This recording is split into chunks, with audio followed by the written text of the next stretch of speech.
Hi! Hello! Good morning! Dito ako sa taas ng tree house ngayon guys. Kasi nga, tatanggalin ko na naman yung mga inakay ng ibon.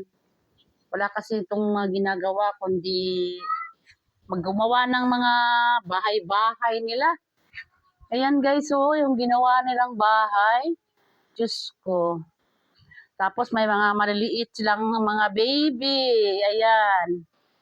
Nagkalat na naman talaga sila. Ayan guys, oh. Nandito ako sa taas ng tree house, guys. Ayan, doon yung bahay sa baba. Nakaakyat na naman ako dito. Kasi nga, maglilinis na naman ako ng mga inakay nila, guys. Ayan, oh, sa bubong. Nakakaloka. Nakakaloka talaga, guys. Yun lang. Bye.